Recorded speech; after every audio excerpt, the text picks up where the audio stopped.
All right. Thank you for joining me in this episode of The Gospel Truth. I'm your host, Marlon Wilson, and we have another great show for you today.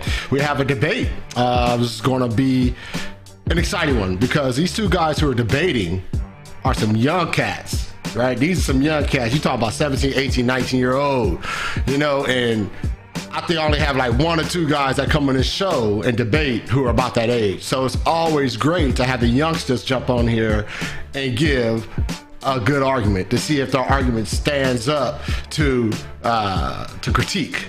So I have Daniel Kandi from Nigeria. We got all the way from Nigeria, Daniel Kandi, and I'm interested to see what he says, man. See what he does, see how he forms arguments, how he formulates them.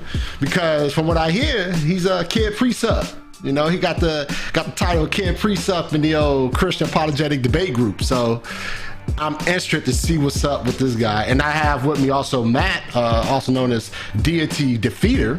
And as you know, me and Matt had our conversation already. You can check it out. It's under the Atheist column, Christian versus Atheist column on the Gospel Truth YouTube page.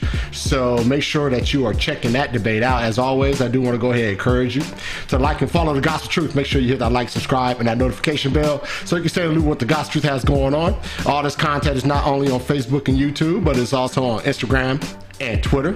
So make sure that you're subscribing and following there as well so you can stay in the loop with what the Gospel Truth has going on.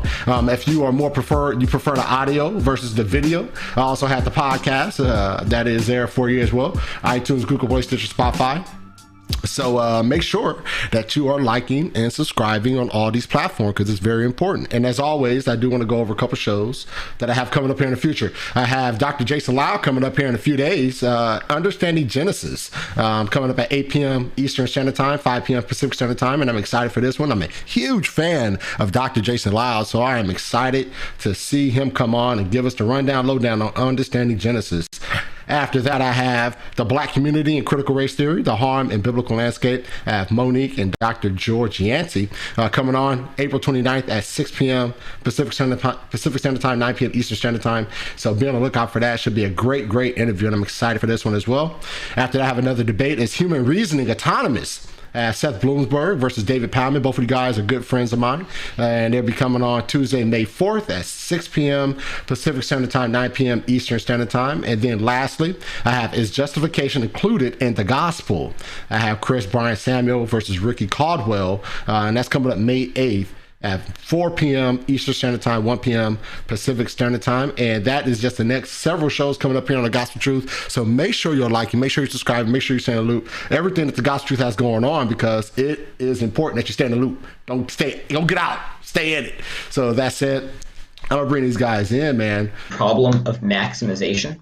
Premise 1, a God would attempt to maximally achieve its goals. Premise 2, an omnipotent God has infinite ability to achieve its goals. Premise 3, a God with infinite ability to achieve its goals would infinitely achieve its goals. Therefore, if there were a God, whatever its goals are would be produced in infinite quantities. Or if there's some problem with an actual infinite, then whatever the maximum possible amount is of God's goals would be produced. And you would expect the universe to be optimized for maximizing God's goals. And yet premise 4 is that if you look around the universe, it does not seem to be optimized for anything that could conceivably be God's goals. Therefore, God does not exist. For example, if God merely wanted beings to have a connection with him, he would make infinite beings, all of whom have sufficient evidence to have a close connection with him. There's some experience that could bring anyone to have a close connection to God. And even if there isn't, God could certainly make beings that are all able to be close to God, or by miracle provide people with a godly experience. Therefore, the absence of infinite quantities of God's goals disproves an omniscient, omnipotent, and omnibenevolent God. Second is the problem of hell. Why condemn people to hell where they experience infinite suffering merely because they're unpersuaded by Christianity? If God punishes non-believers for all of eternity, then if you ask the victims of the Holocaust who had caused them to suffer more between God or Hitler, they would have to say God. If he is willing to eternally torture atheists and Muslims and Jews, that's not just. The nicest non-Christian who you know are not deserving of eternal damnation. Third is the argument from obvious improvement / the problem of evil. Premise 1, good beings improve the world to whatever extent is possible. Premise 2, if God existed and has infinite ability to improve the world would be perfect. Premise 3, the world is not perfect. There are bad things in the world. In order to address these arguments, there are 6 obvious improvements that I claim a perfect God would make that must be addressed. First, why would God make diseases such as malaria, depression, and flesh-eating parasites that devour the eyes of infants? 2, why wouldn't he cause every experience of joy to be 10 trillion times better and every experience of suffering to be 10 trillion times less painful? Any justification for suffering is not sufficient to explain why this degree of suffering exists relative to the well-being that could exist. If my opponent posits that the reason for suffering is for us to enter heaven, God could let everyone into heaven without the suffering. If it's for spiritual growth, then they'd have to accept that there's no amount of well-being that is worth a marginal decline in spiritual growth. Given that God can turn up the well-being dials to infinity and turn down the suffering dials as much as he wants, my interlocutor must defend that there's no amount of well-being that justifies their explanation for God foregoing the obvious improvements that I've named. Third, to resolve human evil, why wouldn't God make people feel the suffering that they inflict upon others? That would result in them having the free will to partake in evil, but not desiring to commit acts of evil, for when they harm another, they suffer. 4, why wouldn't God make the peaks of suffering be less painful?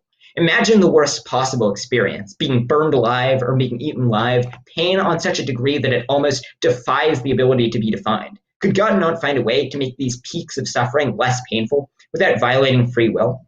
5, why wouldn't God make a world with less wild animal suffering, where wild animals generally live good lives? According to Oscar Horta in 2015, there is far more suffering than well-being in the universe, given the vast number of animals and the vast suffering that they experience. Most animals are R strategists, which means that they have thousands or millions of babies, 99.999% of whom will die before reaching sexual maturity. Their evolutionary strategy prioritizes quantity over survival. The lives of most animals that have ever existed consist of being born and then either starving to death or being eaten alive on their first day of life.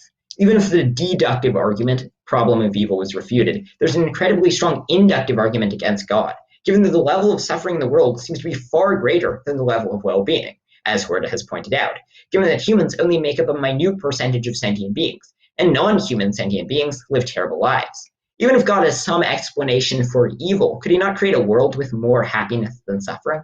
And worst of all of this has been going on for millions of years before humans were ever on the scene. Could God not think of a way to bring humans into existence without inflicting unimaginable suffering on unfathomable numbers of animals for unfathomable numbers of years? 6, for those who are pro-life, they must explain why about 80% of fetuses that are conceived never come to fruition. If life begins at conception, that means that God allows the deaths of 80% of people before they're ever born, meaning that God is the most aborticidal deity in the history of the world. Theists will often claim that there is a morally sufficient reason for evil. However, there cannot be a morally sufficient reason for these evils for 4 reasons. First, if there's some morally sufficient reason for flesh-eating parasites, making them good in the long run, then it would be bad to eradicate flesh-eating parasites. Therefore, for them to proclaim that flesh-eating parasites have a morally sufficient reason, such that the world is better because of flesh-eating parasites, then they'd be in the unfortunate position of defending that efforts to eradicate flesh-eating parasites are immoral, because they're eliminating something that is ultimately good. If you told me that the creator of the universe put down my chair in my room for some purpose, it would be a bad idea to get rid of that chair. Similarly, if there's some perfect purpose for flesh-eating parasites, then it would be bad to eradicate flesh-eating parasites. Second, the idea of a morally sufficient reason for badness is nonsensical in the context of an omnipotent being. The nature of a morally sufficient reason is that something bad is necessary for some greater good. However, an omnipotent being can simply decree the good end without needing the bad means. If it were possible to magically heal children with a wave of a magic wand, it would be immoral to give them a surgery. If the reason for malaria is because it provides humans with knowledge, God could simply implant us with that knowledge. If it's because the solving of problems makes humanity progress, God could give us problems that make us equally progress. Therefore, these evils can't be justified on the basis of instrumental value, because an omnipotent being never needs bad things for their instrumental value. With a wave of their omnipotent wand, they can achieve their end without needing babies to die of horrific diseases. 3, this cannot explain the problem of hell. In hell, we're eternally separated from everyone else and from God, so why must we be tormented? Why can't we be granted happiness in hell? When we're eternally separate, eternal damnation can't have instrumental value. If we must be eternally separated from God, can't he at least give us some entertainment for all of eternity, some books to read, some games to play? 4, claiming there's a morally sufficient reason results in mortal paralysis, because if a perfect being would not prevent an earthquake that causes children to die of dehydration, doesn't try to stop flesh-eating parasites that eat infants' eyes, we should be very skeptical of every moral claim that we make. Argument 4 is the argument from concealment. Why would God remain hidden and not reveal himself? Why would God demand being worshipped without revealing his existence? If there were a God, you'd expect revelation to be available to all who seek it. There's no reason for God to privilege one group over another when it comes to revelation. Yet there are clearly people who want to receive revelation who are never given that divine revelation. Fifth is the argument from moral uncertainty. Why would we be morally uncertain if there were a God? Nick Beckstead found in 2013 that our moral intuitions are very often mistaken. Yet if there were a God, you'd expect us to know right and wrong. Why would the moral law that's supposedly written on our hearts have so many mistakes and errors? Sixth is the argument from alternative explanations. There are many other explanations for all arguments that could be brought up by theists, such as an eternal, all-powerful naturalistic force. All arguments for theism are arguments from ignorance. We don't know X, therefore God. However, a naturalistic force, the world being programmed, it being created by a series of pixies, it being made by an apathetic deistic God, or some unexplained law of nature serves as an equally good solution, and is historically far more likely to be the correct explanation. An eternal, uncaused, all-powerful natural force can cause objective morality, provide for presuppositions, and cause the universe to exist. If any arguments against God hold any weight, then alternative explanations become more likely than the Christian God. Seventh is the argument from instruction. The Bible is not the product of a divine being. It has many atrocities and ambiguities. The best possible designer would not design a contradictory book open to conflicting interpretations such that religious people all disagree about what he actually wants. Here are some examples. Leviticus 24:16 of the New International Version says, "Anyone who blasphemes the name of the Lord is to be put to death. The entire assembly must stone them." Numbers 31:17 through 18 says, "Now therefore kill every male among the little ones, and kill every woman who has known man intimately. But all the girls who have not known man intimately, spare for yourselves." Job 2:3. The Lord said to Satan, "Have you considered my servant Job? There is no one like him on earth, a blameless and upright man, who fears God and turns away from evil. He still persists in his integrity, although you incited me against him to destroy him for no reason." Hosea 13:4 and 9 and 16 says, "You should acknowledge no God but me. You destroyed Israel. The people of Samaria must bear their guilt, because they have rebelled against their God. They will fall by the sword. Their little ones will be dashed to the ground, their pregnant women ripped open." Isaiah 13:9 through 16 says, "See, the day of the Lord is coming, a cruel day with wrath and fierce anger. I will put an end to the arrogance of the haughty. Their infants will be dashed to pieces before their eyes, their houses will be looted, and their wives violated." Instead, the world would have been far better if the Bible had included several obvious provisions, including A, never own slaves, B, never have sex without two-party consent, and C, if it had provided a comprehensive explanation of deep scientific truths. Millions of lives could have been saved if the Bible had explained the germ theory of disease. 8 is that it's irrational to believe in God absent some compelling reason to believe in God. And so if you're uncertain based on the arguments provided for and against God, you should defer that God does not exist absent a strong reason to think God does exist. All right. Thank you so much, Matt, for that. All right. So I guess how we're going to do this, David, do you want to give a quick synopsis of your position on the topic, or do you just want to go into a discussion about his points of argument? Oh, you didn't get Daniel back? Daniel still having issues with his Wi-Fi. Okay. Okay. Yeah, I think we'll just stick with what we got here, man. Yeah. Well, I just want to say, first of all, Matt, that, good job, man. You packed a lot into how long was that? 10 minutes, 15 minutes? You packed a ton in there. So I guess, Marlon, if you're cool, we could just go back and forth, a little cross-examination kind of discussion. Because like I said, I don't have anything prepared, and there's no possible way I could respond to that opening statement because it was, it was packed. But I guess, Matt, my first question, the problem of maximization. So I'm just curious, your understanding of Christianity, what do you think Christians think God's goals are? So like God would achieve his goals if he exists. What do you think, I as a Christian, what do you think I would say what are God's goals in the universe? Well, I think that you would say one prominent goal is to get us to have a loving relationship with God, and is to, make it so that make the world good and make it so that we have a loving relationship with God, is I think his main goal. Okay, yeah. Would you say we want God wants everyone to be saved, basically? Yeah, sure. Okay. So then why doesn't he save everyone? I mean, he Yeah. could provide everyone with an experience that would make them come close to God, right? So why doesn't he do that if that's his goal? Yeah, so I guess the answer would be he could have purposes, and I guess that would be called the morally sufficient reasons. God has purposes for why he is actually not saving everyone, and there's two ways to look at it from my perspective. It's either from the top up or from the bottom, or the top down or from the bottom up. Right, from the top down, we could talk about philosophical things, which are legitimate to talk about, but from the ground up, the universe is the way it is because Adam and Eve fell into sin and brought a curse upon the earth. So sin is the Well, explanation for the suffering and evil that's just the Christian worldview, right? That sin, the sin of Adam and Eve, who are our federal representatives, are the reason why there's a curse upon planet Earth and why there is sin and suffering and death in the right. universe. So I think that can explain a few things. One is it doesn't provide a solution to the problem of hell, because I'm sure you would say that God does often reveal himself directly to some people and save them directly by providing them with an experience that makes them come close to God. My question is, why wouldn't God do that with everyone if he wants everyone to be saved? You can say that there's some morally sufficient reason for that, but proclaiming that there's a reason that you don't know is a bit of a cop-out. And if your solution to sort of every single problem raised against Christianity is there's some explanation out there that God has that I don't know, it's possible that there's some explanation out there that we don't know. But I could do that against any argument for God. And so anything that your model cannot explain without appealing to the unknown is a weakness of your theory. And if the problem of maximization provides a pretty compelling argument as to why God would save everyone, because the nature of a goal is something that the holder of the goal wants to achieve. So if God wanted to achieve his goals, he would achieve his goals.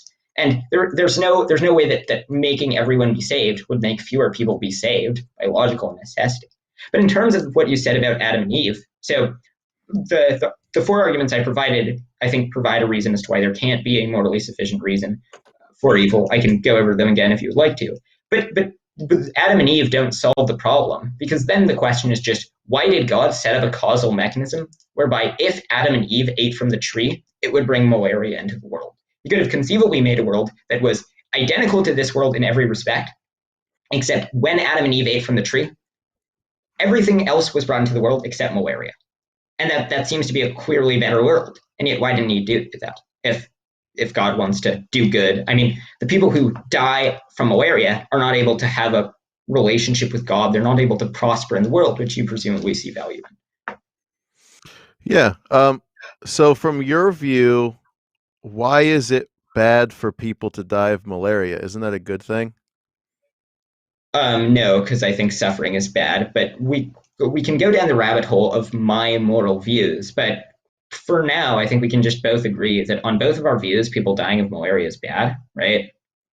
Now, regardless of whether I can ground that is a separate question, and we can get to that in a moment. But for now, we're in agreement that on both of our views, people dying of malaria is bad. Can you provide an account of why God would bring malaria into the world and provide a causal mechanism for malaria being brought into the world, or for why God would condemn everyone to hell? Or not everyone to hell, sorry. Well, because God's glorifying himself by punishing sin. That's the Christian reason. So God is revealing an attribute of his, which is that he is holy, and that when Adam and Eve sinned against him, he responded with judgment. So the reason why he does that is to display that attribute of his, which he's perfectly allowed to do, because this is the universe that he is sovereign over and that he had the right to create however he wants. We as creatures don't have the right to judge how God creates his universe. Well, he creates the universe the way he wants to create it. So right, because he's the creator. Right, both of those claims seem wrong. Just because you bring beings into existence doesn't mean that you can treat them however you want. So, for example, if Satan made a universe and that universe was just pure torment for everyone, even though Satan would be the creator of that universe, that would still presumably be bad. And in terms of the argument about glorification, I don't think that argument works particularly well for a few reasons. One is that it's pretty despotic to glorify yourself by providing a causal mechanism for millions of babies to die every year. And I don't see why either God cares about his glory, or two, thinks that it makes him more glorious to provide a causal mechanism that kills thousands of babies every year. What about his glory becomes greater and more appreciated in a world with malaria relative to a world without malaria? So I do have a question. Yeah, I mean, I hear what you're saying. So from the Christian worldview, and I'm a presuppositionalist. You know what that is, right? I Presuppositional do know what a apologetic. presuppositionalist is. Okay, yeah. So I would just say that my standard is the Bible says that, and that's where I get my information from. And it seems like as an atheist are trying to judge God. And all your arguments to me, what I heard came down to, this is what I would do if I was God, and because it's not like this, I don't believe in God. Well, no, I mean, I don't think that's that was basically any that's basically what I heard. Everything you said come down to. It's like, well, if God should have made the universe like this, and because He didn't, therefore there is no God. Well, no, I mean, I think that's a bit of a reductionist account of my opening statement. It's not my objection to malaria is not that I happen to have a negative attitude towards malaria. It's that malaria causes thousands of babies every day to die in immense agony in just the most horrendous ways. And you can say that I can't ground why that's bad. I think I can ground why that's bad. But regardless of whether I can ground it, you claim that God is good. And yet a good being, I don't think you can provide a causal account of why they would make so many bad things. But the question. Matt, I got a question. So do you accept the free will response to that though? I'm just curious. So would you accept, well, if I said to you, which I don't use this defense, I'm just curious. So if I said, well, no, it's because God gave human beings free will, and that's why there's all this suffering, you wouldn't accept that, right? Well, I don't think that that's a satisfactory account because it can't provide for natural suffering. So no human, it was not as a result of human free will that malaria was caused. And now you would say that it was because of Adam and Eve, and yet that doesn't explain why God set up a causal account for how Adam and Eve taking an action could bring malaria into the world. But before I just answer the question that you asked, I'd asked a question and then you didn't answer the question that I asked. I'm sorry. Ask it again, Matt. Yeah, I'm sorry. Go ahead. Yeah, no, it's all good. I mean, it happens in these debates. But so you brought up how God does these things to glorify himself. So why does God become more glorious as a result of bringing malaria into the world relative to the consequence of eating the tree being exactly the same, but just minus the malaria part? Why is God's glory greater as a result of malaria being a result of the tree of knowledge fruit? To answer the question, I just need a little more explanation from you. So you're using the example of malaria. Why? Because it's a very common thing that people die from in third world countries. It's common and rolls off the tongue more easily than flesh-eating parasites. Okay. Okay, but that's an example of natural evil, and you don't understand why God would have to create a causal mechanism that would propagate that, and that would make him glorious. Correct. Okay. Well, so the Christian explanation is that the creation itself is in bondage to decay and a curse because of the sin of Adam. And God is revealing. Let me finish. So these things are God communicating to the human race that he is holy and we have sinned against him, and all death, however death occurs through malaria or whether it's whatever mechanism death is caused, death at the end of the day from the Christian worldview is the result of sin. So God is glorified because he's communicating to the human race that you have sinned against me, the federal headship of Adam. And this is the biblical account of why there is suffering, death in the world. So, I mean, I can't. Okay. I mean, as a presuppositionalist, I can't give you any more answer than that. I mean, there's other apologists that could give you more detailed. I'm not a philosopher, so I'm not gonna and you're open. You did a good job with your premises and your walking through it, and I'm not going to claim that I can respond, in that way. You know what I mean? I feel like I have a response, but I don't think I can respond in the way that you're wanting me to. That's why I would that you set up a debate with someone like a David Paulman. I don't know if you've heard of him, someone who's more philosophically trained than I am. But anyway, I'm not trying to duck the question. But I mean, do you consider that an answer? Do you at least understand my answer? Is that an answer that you at least made some sense? I consider it an answer. I didn't know that I consider it a very satisfactory one. But so, I mean, the answer that you gave is the Bible says that it glorifies, but that's not a causal account of why God's glory goes up when more babies die of malaria. It may be the result of sin, but I mean, why did God make this have to be the result of sin? Make it so that babies who did not eat from the tree of the knowledge of good and evil, so that babies die of malaria in pain and agony to make himself feel glorious. That doesn't sound particularly moral. Yeah, and Matt, I can't answer the why question. Okay, that's fine. I can point you to the scriptures, right, which is my authority that I look to answer the why question. I guess for me, from your accounting,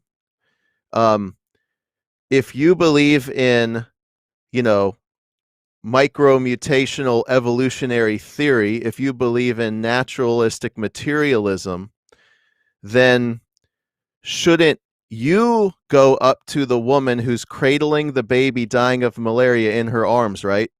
Shouldn't you put your arm on her shoulder and say, aren't you fortunate that your baby's being purged from the genetic material? Because your baby's genes need to be purged so that the human race, isn't that your accounting though? Isn't that why it's good on your view that there's malaria? Because it's purging, it's increasing the genetic purity of the human race, correct?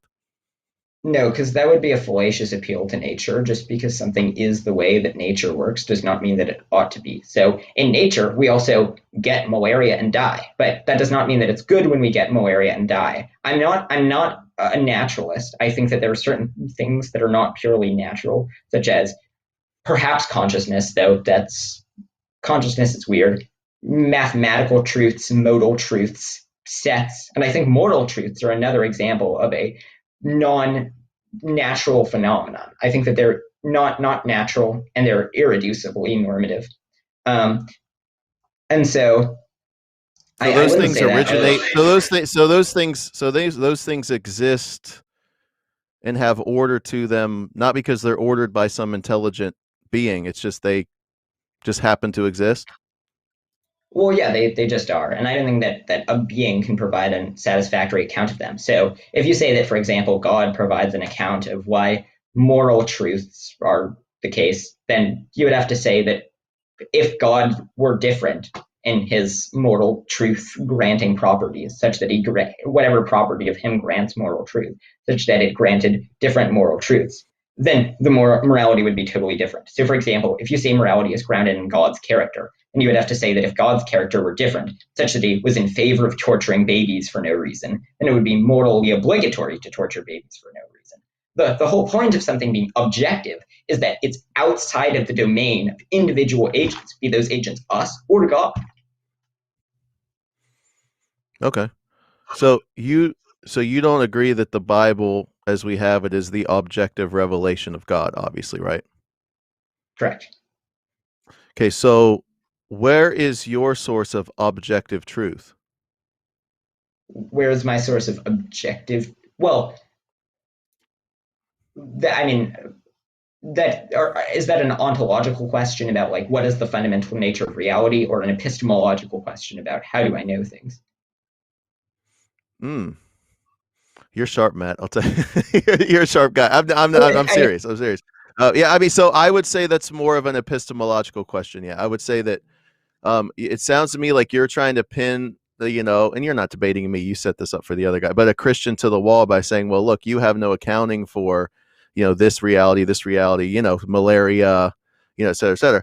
But I'm asking you, what's your accounting for it? Like, what does your worldview say is the purpose of malaria? Well, my worldview doesn't say that there's a purpose of malaria. It does say that malaria is bad because it causes suffering, and I think suffering is bad, and I can provide arguments in favor of the utilitarian position. Okay. But suffering isn't bad in an evolutionary biology worldview, right? That that promotes the survival of the species. So I mean, again, when a morality is entirely divorced from evolution. I mean, that's similar to saying, like, in the domain of architecture, uh, killing babies isn't bad because it doesn't have to do with the construction of a house. It's just they're totally separate domains. I don't think that morality lies in our evolution. I don't think that we evolved morality into existence. I think that we evolved certain predicates to which morality applies. So we evolved phenomenal experiences, and morality says that those phenomenal experiences can be good or can be bad. But I don't think that I think that those experiences, goodness or badness, exist independent of our evolutionary history. Because, I mean, regardless of whether something occurs in nature, that has no bearing on whether it's being moral. And if you think that my worldview is committed to saying that things that occur in nature are inherently moral, well, I'd just be curious as to the argument for that. Okay, but Matt, do you understand that the arguments you're using against Christianity, you're presupposing that the universe is inherently moral? Like, do you understand that? Like, you're using these arguments. It's bad that babies are dying from malaria. Well, that assumes that like that assumes that you're saying that that's bad. But then you turn around and say, but my worldview doesn't say that it's good or bad, except to say that suffering is bad. But like you're saying, suffering is bad because why? Because it's a bad experience that human beings have, I guess. The badness of suffering is irreducibly normative. So if you ask why suffering is bad, there's no simpler answer other than because suffering is bad. Similarly to how you ask, why is the law of non-contradiction true? If you ask, why axiom, my answer will be because axiom. It's not reducible to any simpler parts. And I think that this is the only counter-morality for the argument that I provided before, given that if you say that morality is grounded in God's character, then you would have to say that if God's character were different, then morality would be different. If God's character were such that he thought that it was good to just torture babies for no reason and cause them infinite suffering, would you think that that would be good if it was part of God's character? Well, no, but what I'm saying to you is we ground the experience we have of suffering in the Word of God and say that, even though we may not be able to understand why, we know that God has a purpose for it. You seem to ground the objection to suffering just in, I don't know what you ground it in. That's the point. You don't have a grounding principle for your worldview. And then you say, well, an axiom, 2 + 2 = 4. But don't you believe the universe doesn't have an intelligence behind it? So how does that even exist? How can you account from 2 + 2 = 4 being true? Like, how do you know that that's true if God doesn't exist? Well, I mean, I think that there are some self-evident truths. One of them is some basic mathematical truths. Now, 2 + 2 = 4 is not the most basic mathematical truth. One of them is the law of non-contradiction. But for the reasons I explained, God cannot provide a satisfactory account of any of these rules because, I mean, given the argument I just gave of if you say morality is grounded in God and in God's character, if God's character were different, morality would be different. You wouldn't say that, therefore it's not grounded in God's character. I asked you, if God's character were different, would you say morality were different? And you said that it would still be bad to torture babies, even if God's character were such that he thought it was okay to torture babies. Proves it's not grounded in God's character. Wait, hold on, Matt, back up. So torturing babies, are you talking about natural evil or moral evil? Are you talking about, because it sounds like that argument you are muddying the water. So Christians don't say that Christians don't say that God tortures babies. You know that, right? Like we wouldn't use that language. I do. I think you're misunderstanding the argument. So just to be clear, the argument is not that on your view, God does heinous things. The argument is, so the question is it good because of God's character, or does God's character reflect its goodness that's independent of God's character? If God's character merely reflects the goodness that exists in reality, then it can't provide a causal account of how it exists any more than a mirror can provide a causal account of Okay. how I exist. Okay, I It's just understand. merely a reflection. Okay, I understand. I think I understand what you're getting at. So I would say that that's a reflection of God's character in the sense of He's holy and He's Okay, so then if just. God's And when Adam and Eve sinned, in the same way, would you agree that somebody going to jail for the rest of their life for committing rape and murder is imposing suffering on that person, correct? But it's a reflection that they have violated a morality, correct? So that's a reflection of the goodness of the judge who put the person in jail, correct? yes, but that's a separate It's not that's a separate separate because point. it's not separate because Christians say that the presence of suffering and evil in the world is a result of God punishing the sin of Adam and Eve. Right. I mean, Right now we're not. that's what it's a reflection of. Well, right now we're not asking. We're not. I think you missed the reflection argument. So the argument is not about why the evil exists as a reflection of God, etc. The argument is just: do you think it's the case that things are good or bad because of God's character, or that God's character reflects the fact, independent of God's character, that they're bad? The answer that you gave is that things are good or bad because of God's character. Okay, so if you say that things are good or bad because of God's character, then you would have to say that if God's character were entirely different, then morality would be entirely different. If it was such that God's character said we should torture infants for fun, then we should torture infants for fun. And yet you wouldn't say that. And so it cannot be grounded in God's character. Okay. I still don't think I understand what you're saying, but that's okay. I mean, I'm not, I've like I said, I stumbled upon this in the chat that someone needed to fill in. So, I'm sorry. Yeah. So Matt, how old? Matt, how old are you, man? I'm 17. But 17. Wow. No, dude, I'm just blown away by your intelligence. I'm sorry, dude. You're 17, and when did you get interested in this kind of stuff? Like when you were a young teenager? Hard to say. I don't know exactly, but I just kind of want to hit home in terms of the argument, the modified use of those to one argument. So, I mean, so do you think that?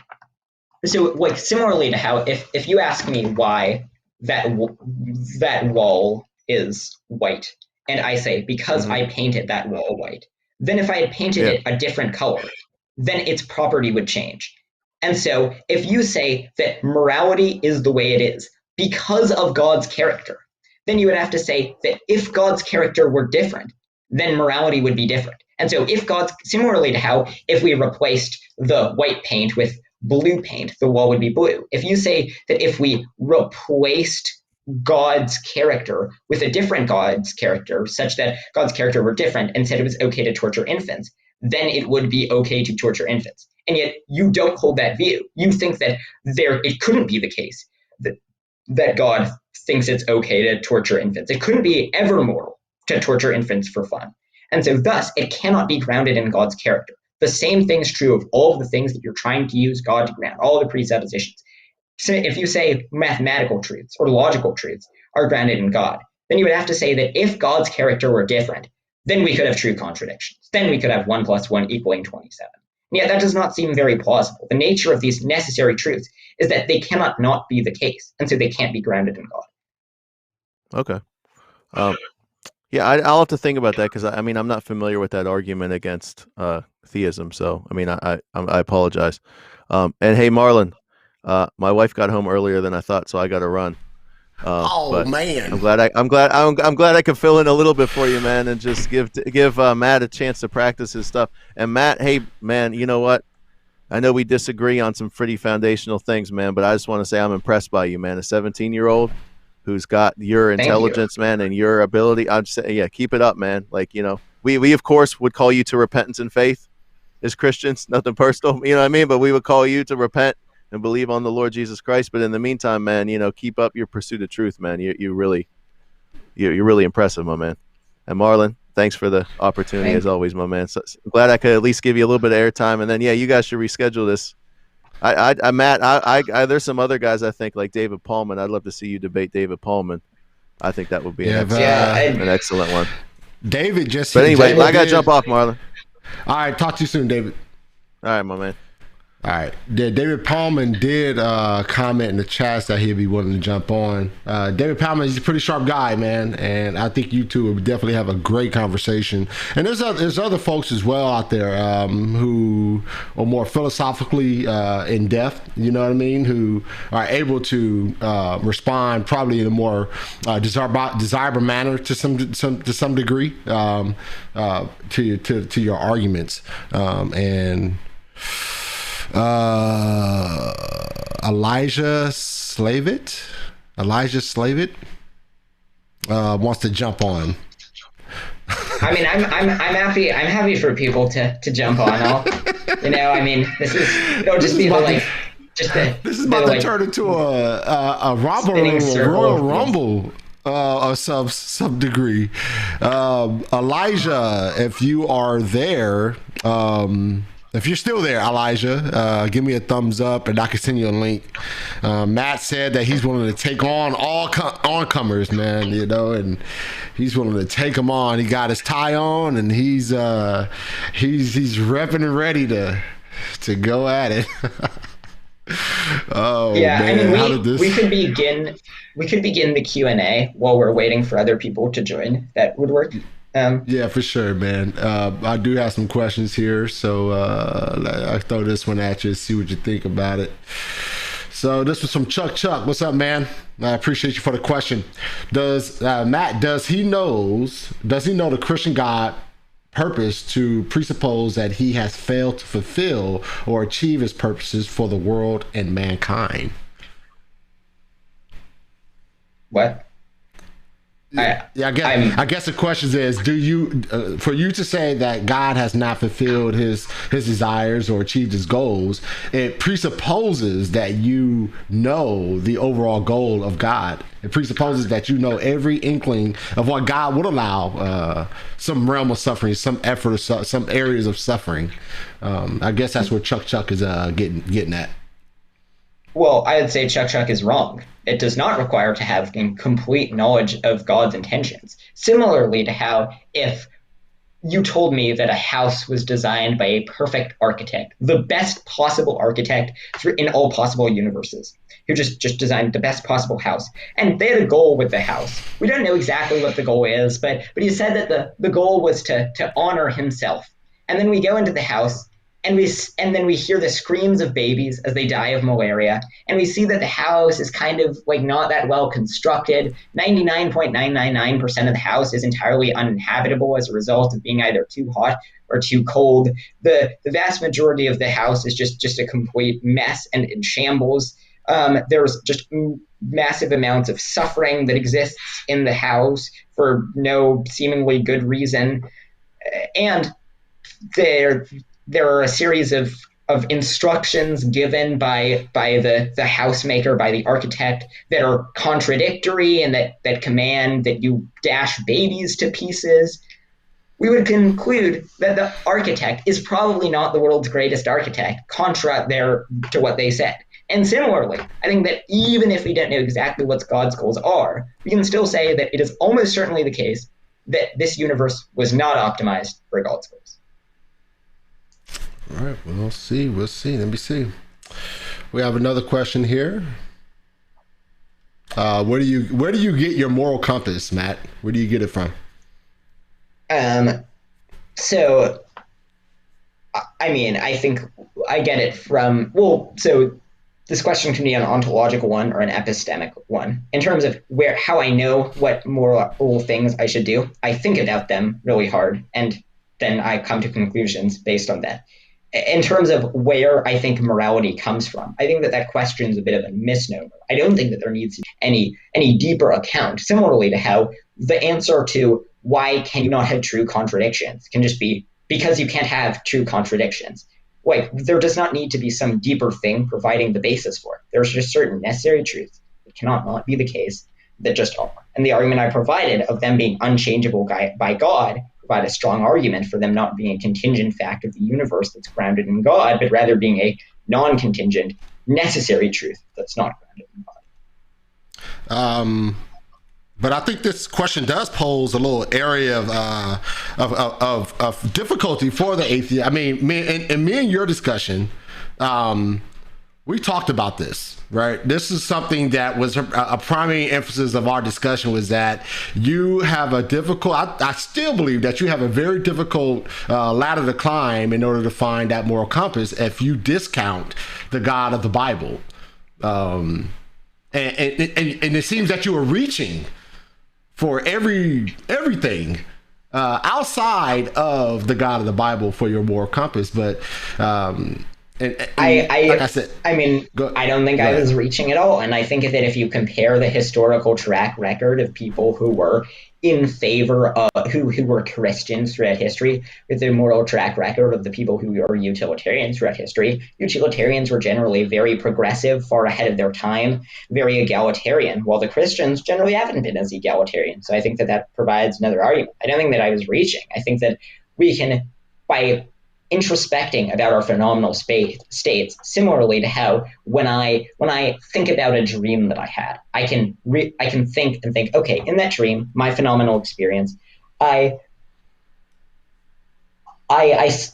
detected yellow in my phenomenal experiences, as there was like a yellow wall in the dream. Similarly, I can detect badness in my phenomenal experiences. When we experience pain, it is just self-evidently bad. And for people who deny that, they should, in the words of Sam Harris, put their hand on the hot stove and then reconsider. I don't know, man. I don't know, buddy. Let's see what other questions you got here, man.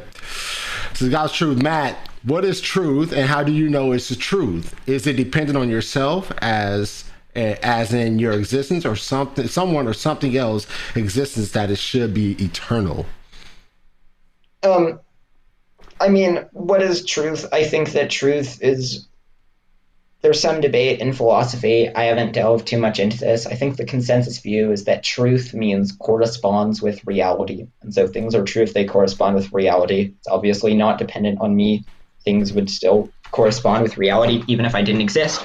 The planets would still orbit around the sun even if I didn't exist. And similarly, it would still be bad to torture infants for no reason even if I didn't exist. And even if no one existed, it'd still be bad to cause unnecessary suffering. All right, I just sent the email to Elijah, so if he wants to jump in, he can jump in and put your position to the test, man. Here's another question here. This comes from Dr. Bob. Would Matt identify as a humanist or a nihilist? Does he try to ground morality in something objective, or is he purely utilitarian in his approach? Okay, so there are a lot of false dichotomies in this question. You could be a nihilist and a humanist, and you could be an objectivist and a utilitarian. I am an objectivist and a utilitarian. I'm not a humanist. I'm not a nihilist. So I think that we can ground objective morality. I think Parfit provides a fairly persuasive account of how we do that. I think that morality is grounded in the things that we have reason to care about. And I think that we can, it's self-evident that we have reasons to care about certain things. And so if a person was apathetic to their suffering on future Tuesdays, we would think that they're making a mistake. If a person starved themselves to death for no reasons, even if they were acting in accordance with their desires, they would be acting irrationally. They would be making a mistake of some form. So I think that proves that we have reasons to care about things that are independent of our desires. And so we have these objective reasons. I'm a moral realist. I think that we ought to maximize well-being. I am purely utilitarian. I think that the only thing that matters for its own sake is well-being and suffering.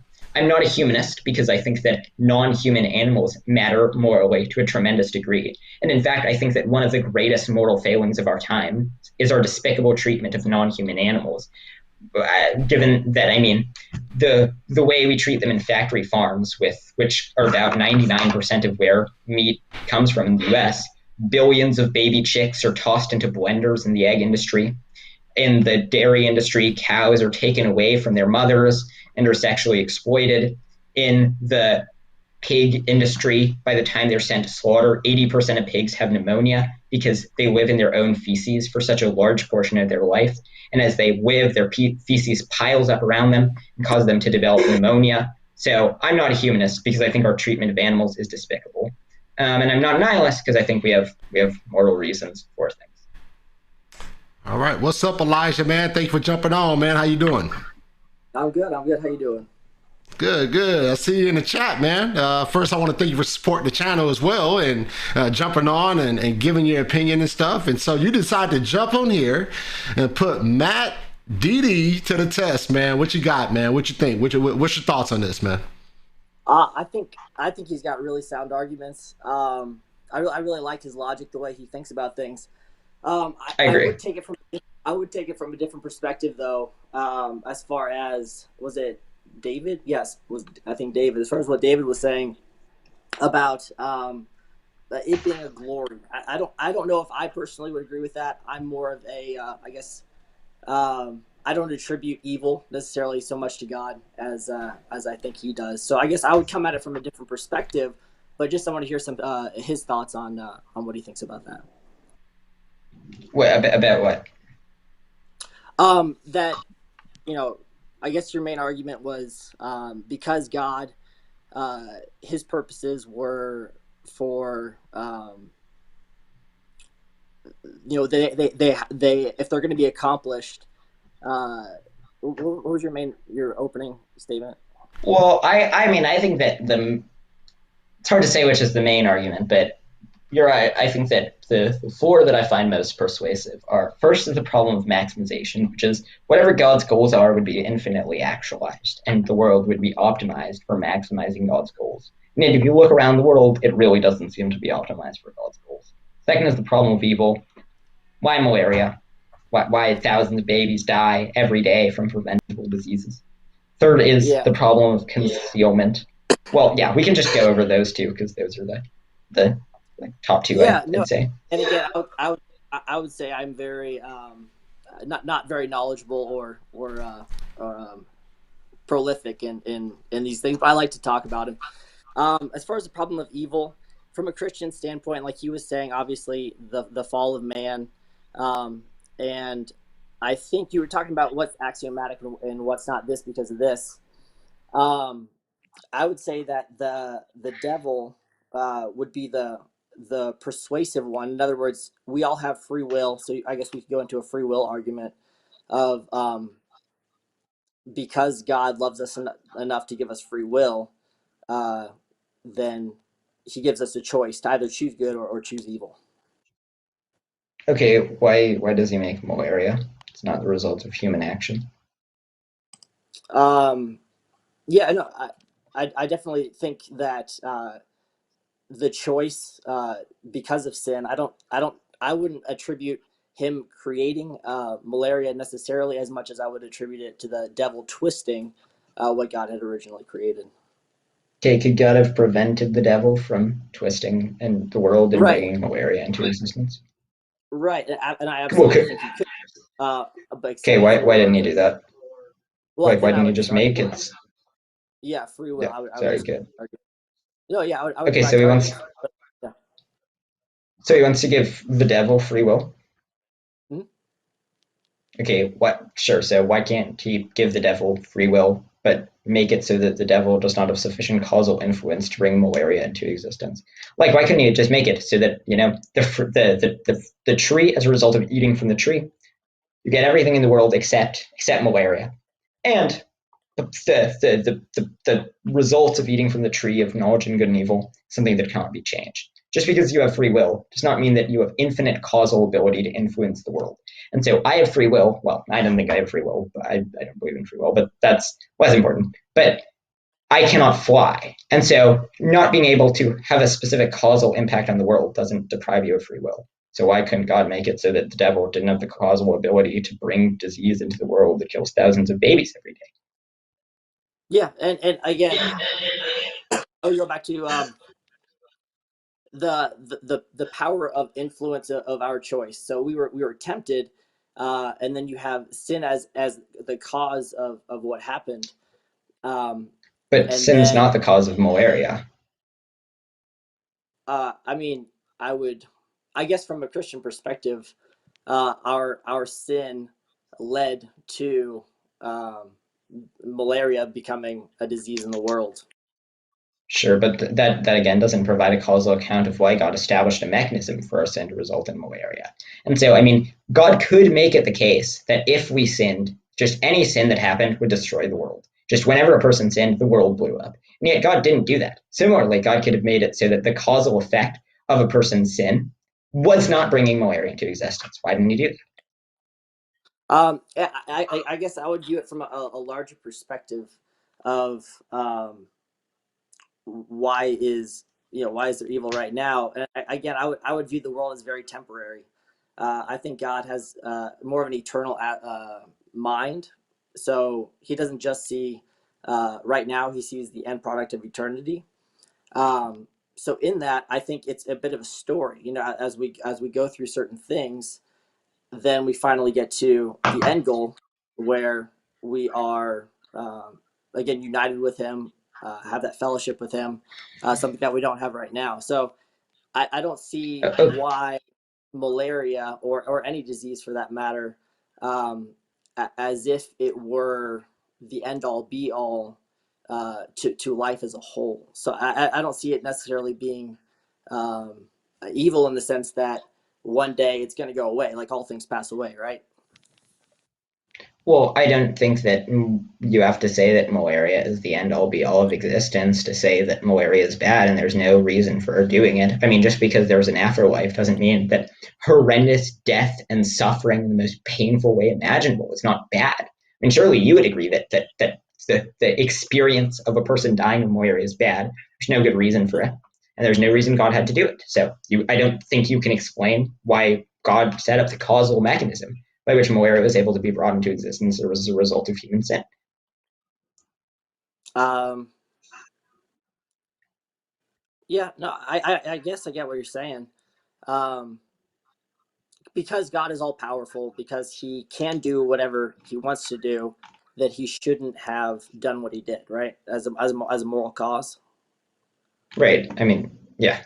Yeah. So again, I'm not God or whatever set this thing up. I'm not the creator, but I guess I'm thinking of if I was the creator and I have this infinite understanding of what's going to happen, giving these people free will choice to do what they want to do, and the cause of that being suffering, right? Because in other words, if there's free will, I would then argue that there must be suffering, there must be um, a choice between what is right, what is wrong.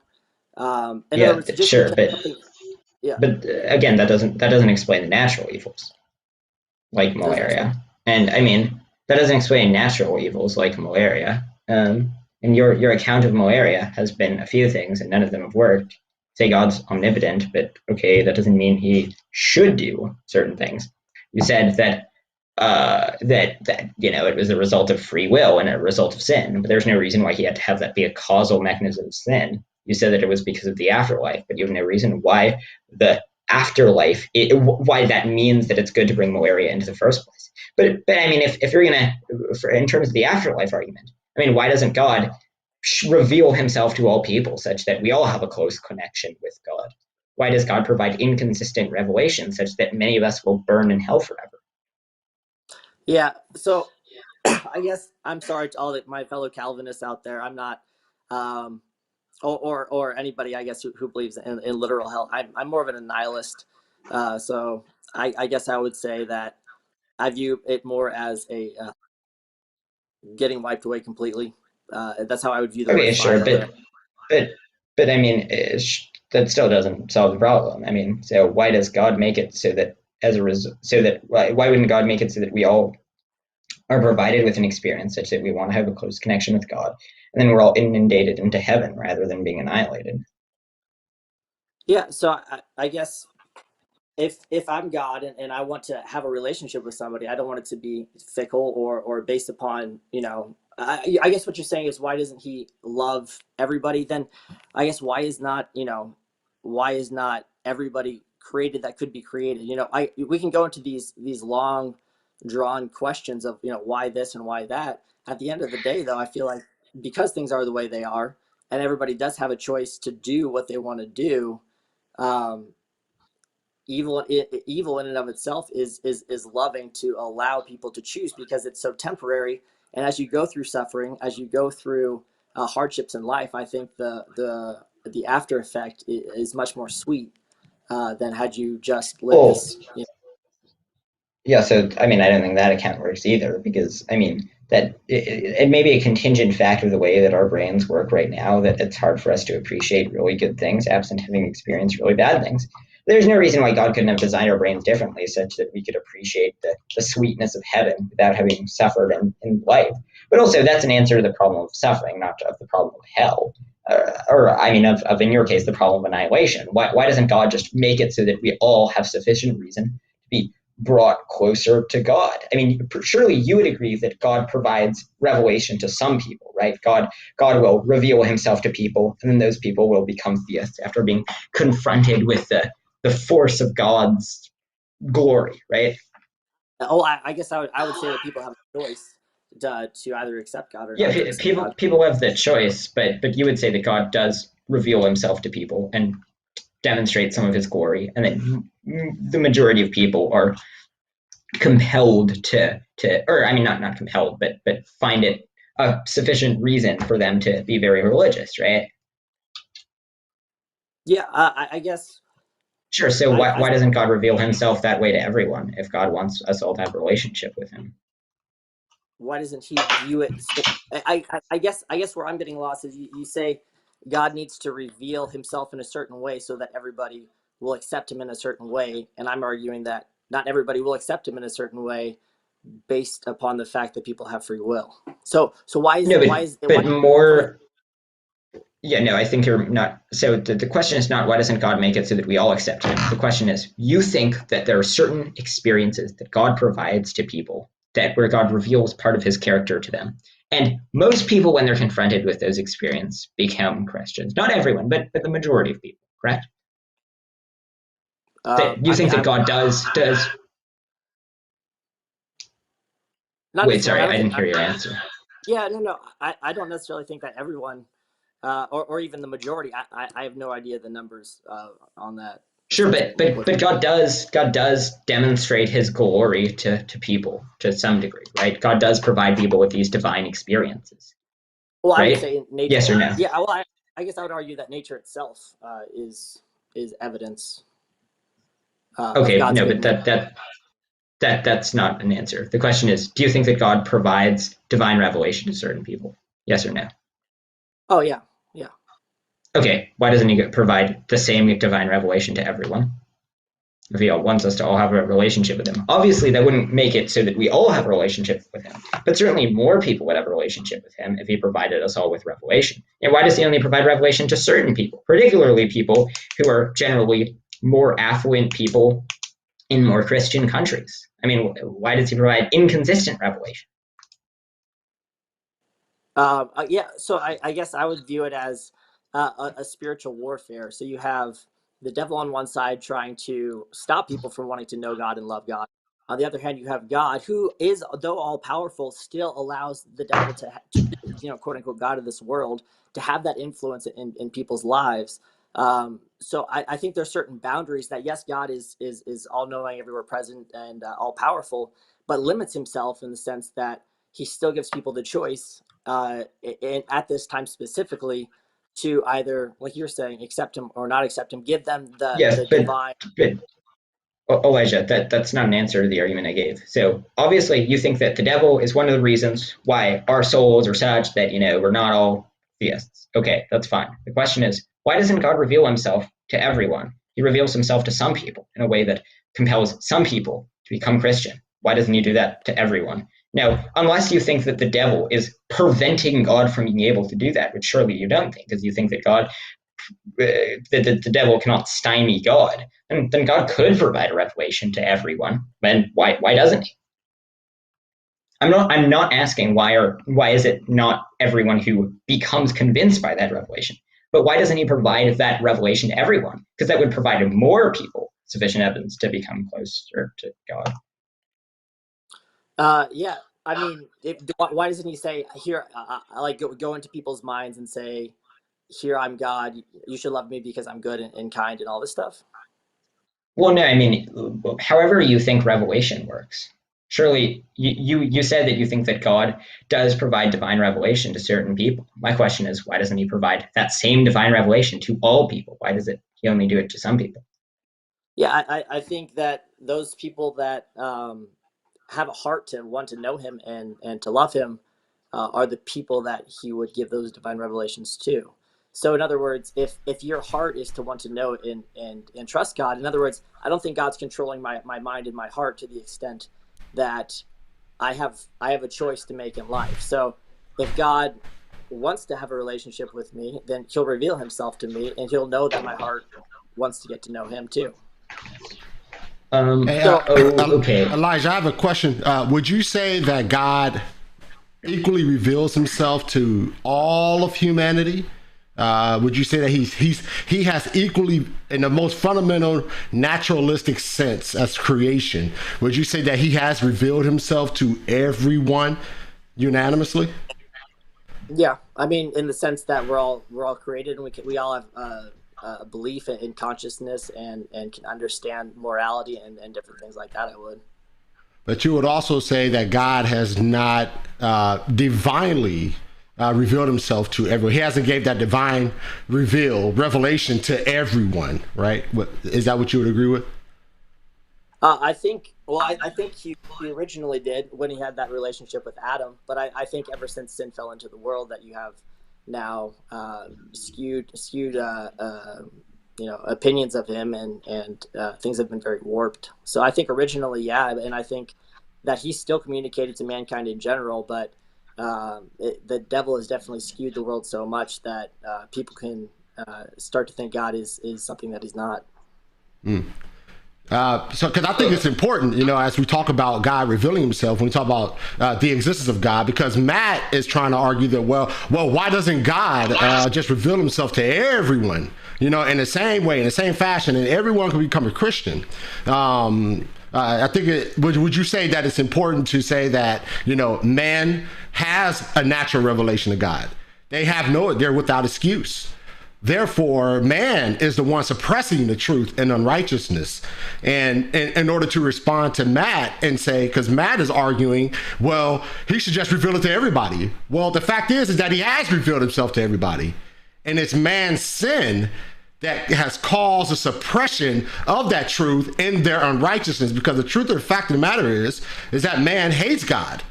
Man has hostility towards God. Everything that God is, man hates. And I don't care how nice you are. What do you say about that, Elisha? Yeah, I see what you're saying. I think that as far as when we're born into sin, so we all have this mindset right now that it's a very individualistic, it's all about me kind of mentality, and whatever I can get, whatever I can achieve for myself while I'm here on this time, I'm going to do it. And I think that morality or the right thing, I think everybody within their conscience knows that stealing is wrong, that sleeping with somebody else's wife is wrong morally, and I think people will suppress those choices so that they can go and do whatever they want.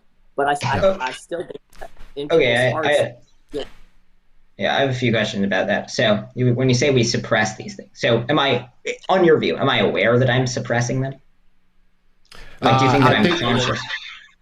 Yeah, I mean, so subjectively, you are the one who is choosing to do one or the other, right? So to do what's right or do what's wrong, I guess. Right. My question is, do you think that I'm consciously, that it is an active, conscious process that I'm aware of me suppressing the truth? It's an active conscious process that you're suppressing the truth. I think deep down, yeah, I would say so. Okay, so you think deep down I know that, I mean, I know that deep down. Wrong? No, I mean, deep down I do not know that God exists. Deep down I feel extraordinarily confident that God does not exist. And I mean, I think that the claim that we all just know these moral truths seems clearly wrong. That our different accounts of morality are extremely varied. I mean, amongst top philosophers, there's a huge amount of dispute. It's about split equally between deontology, virtue ethics, consequentialism, and other. So if even amongst the top philosophers there's no agreement, why do you think that we all have this just self-evident moral sense that is likely to come to reliable moral conclusions? Maybe I'm misguided, but as far as I can tell, being selfless and helping other people furthers, society and people as a whole. So I think there's evident truths, axiomatic truths. I agree that there are some truth. I agree that there are moral truths, but I don't think that those moral truths are immediately realizable to everyone. And people who disagree with me are merely suppressing the truth that they know deep in their hearts. I mean, I think that, you have a lot of good, loving people who are pro-life. You have a lot of good, loving people who are pro-choice. I mean, one of them I think is correct, and the other one I think is incorrect. But it's not the case that one of them just knows that they're wrong, but is okay with it because they want to indulge in just mass either. Oh yeah, you mean this is the sincerity of people, that they believe that they're right, so therefore because they don't have a choice because they only think one way. Is that what you're saying? Well, I'm saying that if you made the active claim that we have a moral law that's written on our hearts that we know right from wrong in all cases, that seems clearly false. There's massive amounts of moral disagreement. You have good, God-fearing Christians going both ways on a series of moral issues. I mean, political issues are in some sense moral issues in that they're the question of what ought to be done by the government. And yet there's no consensus amongst Christians about whether, for example, infrastructure spending is good or bad. These are not self-evident truths. They require intricate analysis. And yet I just don't know what the evidence would be for the claim that we all know right from wrong immediately, but we're merely suppressing the truth. Go ahead, Elijah, respond to this, and then I have a super chat that I have to pop up. Yeah. No. Again, these are all deep questions that I'm just making up on the spot. I'm literally just thinking off the top of my head these things. But yeah, I just want to make sure that I'm understanding this right. Basically, morality as a whole is subjective. Is that kind of what you're saying? No, absolutely not. What I'm saying, I think that morality is objective. However, I'm asking why, if morality is written on our hearts by God, why do we have moral disagreement? Why do we not know what is right and wrong? I mean, it seems like, I mean, similarly to how just to elaborate for 1 second, similarly to how I think that physics is objective, obviously. There are laws of physics that exist, even if we didn't realize they exist, they would still exist. And yet, while they're objective, we don't know what the fundamental basis of the universe is in any capacity. We're currently uncertain. I think similarly, morality is objective, but we're uncertain. And yet, if you think that God wrote a moral law in our hearts so that we know right from wrong, why wouldn't we know right from wrong? Why would the moral laws written on our hearts all be conflicting and in contradiction and disagree with each other and have uncertainty and change over time, etc.? Yeah, I just thinking off the top of my head, I would say I'm very selfish in certain aspects. That's part of my heart. I don't think anybody has necessarily a heart that just does the right thing. So I think objective morality is written on everybody's heart, but I think that when I'm pulled a certain way to do something, my bias is going to be pulled towards that direction, and I'm going to, again, consciously believe that, you know what, this is the right thing because of my experience in the past, or because I want it this way, or whatever. So I think that deep down, we might not be aware necessarily that it's wrong, because we're so focused on ourselves and so entrenched in what we can get out of something, that we suppress what is obviously right in the world, which would be, to be selfless, to be loving, to be all those things, in order that we can further our own advantage. Okay, I mean, I have a response to that, but we can take the super chat before the response. All right. So super chat here is Matt. Being that science has limited knowledge of man, and when it comes to our beginning, atheists say we don't know. How then can you leave out God? Well, all the arguments I provided provide strong reasons to believe that God. I mean, we don't have to have a complete causal account of the the origins of the universe in order to rule out with relative confidence certain hypotheses that go firmly against the data. Similarly, I mean, even if you didn't know who my father was, because, like, I mean, even if you didn't know who my father was, you could still make certain predictions about who my father was not. And so you would guess, for example, that it's extremely unlikely that my father was a horse. So even if you didn't know exactly what it was, you can know the things that we think that it's almost certainly not. You have any response to that, Elijah? Sound like your audio went out. I don't think your audio is coming through, Elijah. Sound like your audio went out. Not sure what happened. Yeah, I think it went out. I'm still not showing any audio from you, Elijah, man. It seems like these technical difficulties are killing us, man. But we're managing through it, rumping through it. But yeah. So Matt, that would be. Oh, there you are. But I still think your audio went out, Elijah. I think in order to get your audio back, you have to log out and come back in, because I think we did lose your audio. But I'm going to have to close this thing out here soon anyway. But Elijah, I'm going to have to let you go, buddy. Thank you for jumping on. Appreciate you, man. Appreciate you. So Matt, that would be... I guess my response to the whole idea that God revealed himself. Oh, there you are. Look like your audio came back there. You there, Elijah? Oh no. The audio. Oh, man. Yeah, the audio is just. I can hear you now. It looked like it came back. Yeah. All right, my bad about that. It's all good. Nothing. Yeah. So the last thing that you said was what was it? What was super chat? Yeah, what was the last thing you said, Elijah? Before the super chat, what was the last thing you said? Last I remember, we were talking about morality and how people are you know. Sorry. What? Yeah, no, sorry, I remember, right. So the last thing that you said was that, you know, if we just were corrupted by our biases and such, but if we look hard enough into our hearts, then we'll find the moral truth. I don't think that if we look hard enough into our hearts, we'll ever find the truth. I mean, I think that after thinking really, really hard through a philosophical issue and looking at what they think and what they believe, people come to wildly different conclusions, such that the views about what ethical system we should follow are split about like 25% each among different top philosophers.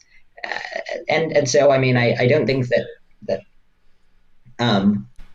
if we just look hard enough, particularly because the moral views that are written on our hearts are a contingent byproduct of our culture. If we look to different cultures and ask people, okay, what does your heart say on this issue?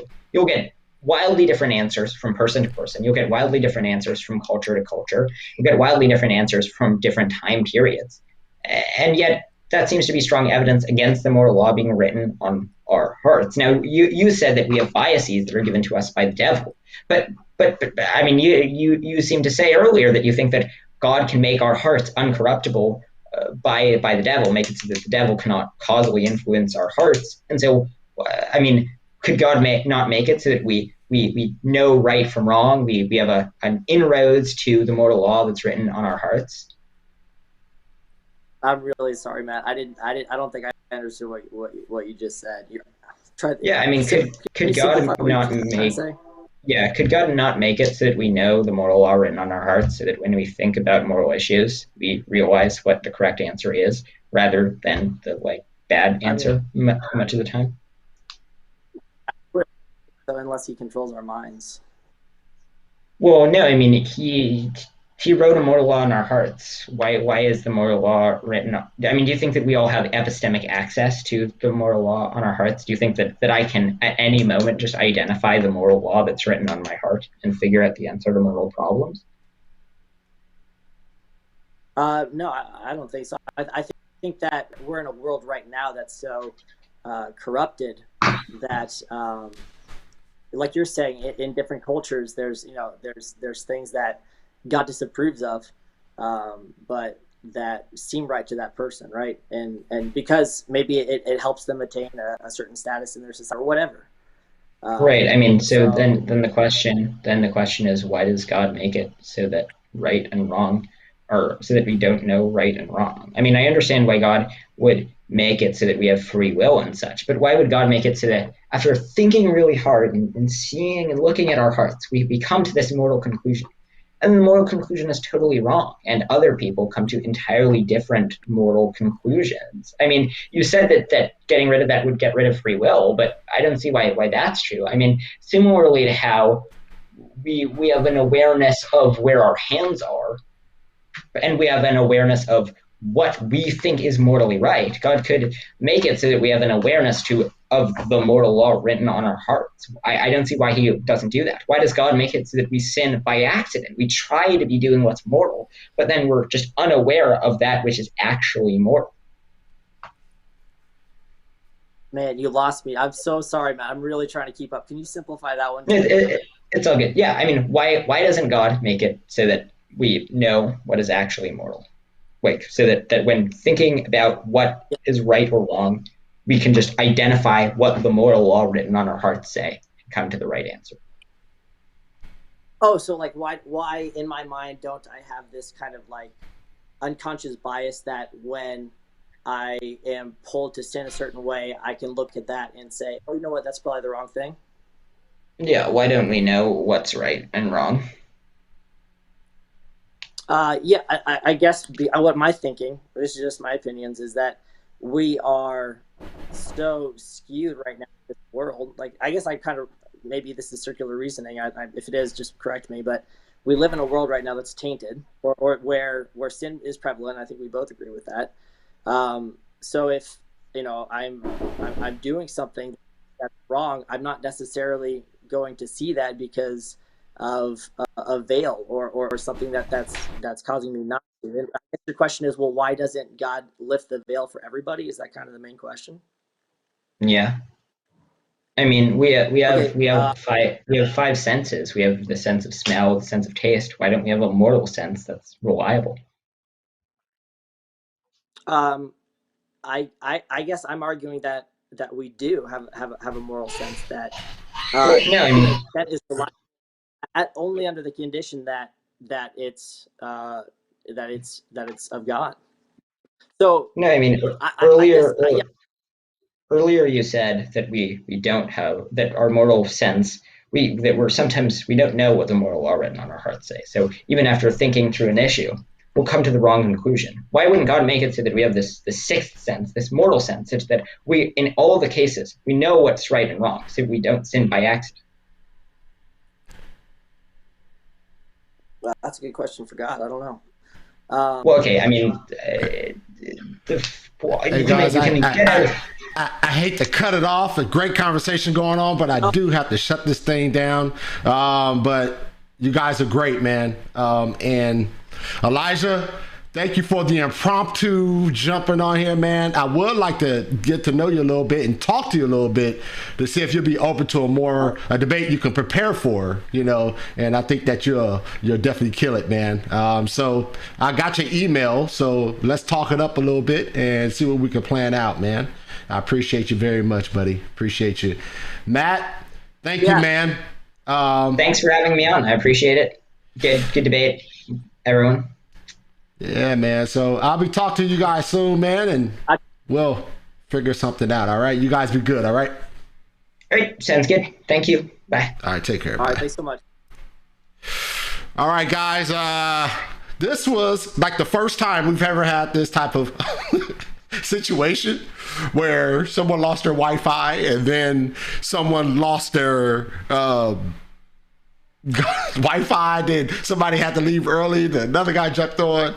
Obviously, you guys watch the show. That's typically not my style. I'm pretty stringent on my production, and I really do get nitpicky with my production, but I do appreciate the guys coming on, who did come on, man. I appreciate you guys saved the day for this show. And I do appreciate Elijah. I do appreciate David. And I appreciate Matt's patience when it came to the transitioning of these different individuals coming on. Just to answer Matt's last question, Matt said, why doesn't God just make everybody morally, epistemologically, morally able to where we all have the same moral understanding? Well, the answer is that it's sin. It's sin. We have to remember that sin, God did not create sin. God did not create evil. Sin and evil is a negation of that which is good. It is an outcome of rebellion to God from our representative Adam. So this is not an idea that God created evil and God created everybody with different moral understandings. No, this is an idea where evil and sin is a negation of that which is good. So when we consider the understanding of our moral aptitude, God has given us the objective standard of what is good and bad. God has given us the standard of what is good and bad is, but it is our sin that corrupts that which is good, right? It is our sin that distorts that objective standard that God has given us. So I just wanted to see if I could respond to that question, because I thought it was a good question from Matt. That was a good question, very good question. But it is not that God has made us in a way that we can't understand his moral obligations or his moral requirements. We understand them. We just, as sinners, we corrupt them within our sinful nature, and we do what we want to do. We act on our sinful desires. So that said, I do thank everyone for being with me, being with us, and warring through everything that's been going on in this broadcast. And I look forward to doing this again. Also, obviously, the next episode we'll have Dr. Jason Lyle will be on. Dr. Jason Lyle will be on, and he will